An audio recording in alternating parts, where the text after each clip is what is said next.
Letterkenny, prif dref Donegal, oedd cartref yr Wyl Ban Geltaidd eleni.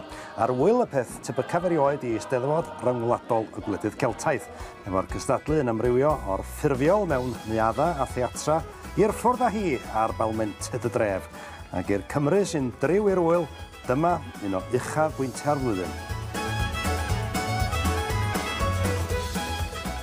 A dyma nhw dau sy'n sicr wedi mwynhau'r Wyl Ban Geltaidd leni. Mae golwg chdi bach yn flinedig ar Arwel Roberts fan hyn sydd yn gyfrifol am drefnu dros Gymru. Ond Arwel, wrth edrych yn ôl rwan ta, be tybad fyddi di'n gofio yn benodol yn arbennig am yr wyl yma? Wel, ar ôl y daith, ddigon anodd i ddod yma, o cael gweld Cymru yn ennill yn yr rhan traddodiadol, ti'n bod, oedd cael y gyntaf ar yr 19 efo Catherine Jones, Catherine Toffoch fel petai, a wedyn ei grŵp i wedyn yn cael hwnnw y cyntaf am hynny, y cari traddodiadol. O coed y ben, a ffaid a gwylo, fe geid i gariad newydd eto. Wan ta Gwenan, y diwrnod mawr i bawb sy'n mwynhau canu corawl ydy heddiw, a da ni newydd gael canlyniad y cystadlu rwan ta. Pwy fysa newid lle efo chdi ar fwrdd y beirniad na heddiw? Gyda chi ddiwrnod pleserus o feirniadu, ond rargol am dasg. O gwaith calad, o efo fi yn dasg yn wir, ond oedd y cystadlu, mae'r cystadlu wastad yn safon uchel yma, ond leni oedd hi'n arbennig, dwi'n meddwl. Oedd na gymaint o gora, a llawer iawn o gora hefyd o'r Alban ac o Werddon hefyd wrth gwrs. A mae mor braf gweld gymaint o bobl ifanc sydd wedi dod drosodd yn y cora yma. A da chi'n gweld nhw'n gwneud cyfeillion efo corau o wledydd eraill, a dyna ydy'r peth arbennig am yr wyl yma, dwi'n meddwl, ydy'r cyfeillion da chi'n gwneud drwy'r canu a drwy'r perfformio a drwy'r Cymru Tran, ond na cystadleuaeth arbennig iawn iawn.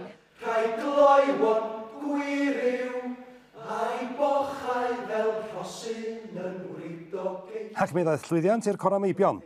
Eryrod Meirion yn fuddigol a'r criw o Lanarfennau, Hogiar Ddwylan yn ail-agos. Cipio'r wobr i'r cor gwledig, fu hanes cor dre o Gaernarfon, ac roedd llawer un wedi darogan y byddai hon yn wyl i'w chofio i gor dydd o'r brifddinas. A dyna'n union fel bu o hi. Ond efo bran yn rhywle, foldi ro, Newtons nebi, nesa fach a hendra, foldi ro, foldi ro.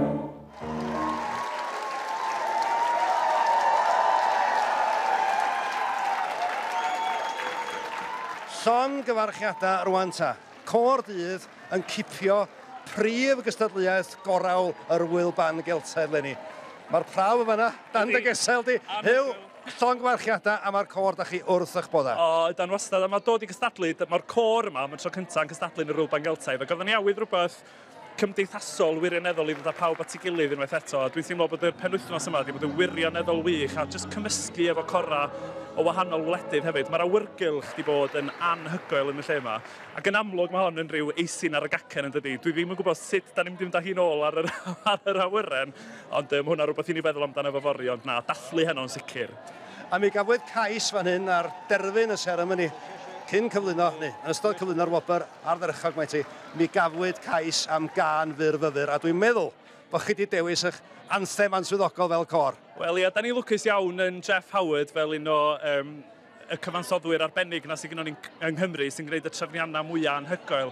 A mae'r trefniant yna o Gymru, mae gyda ni ers rhyw 8 mlynedd erbyn hyn, a da ni byth yn blino ni rwsyd. Ac oedden ni yn teimlo mwyn cystadlu pnawn yma yn y gystadleuaeth efo cyfeiliant, y bydda'n ddoeth o syniad i ni orffen efo'r trefniant yna. A dyna nathon ni, ac ia, mae pawb di mwynhau perfformio'r darn unwaith eto heno yma, dwi'n meddwl. Ac oedd yn gret gweld y cora eraill yn ymuno hefo ni. Criw Eryrod Meirion, Cor Dre, Cor Narfon, Hogiar Ddwylan, mae yna griw da o Gymru yma leni.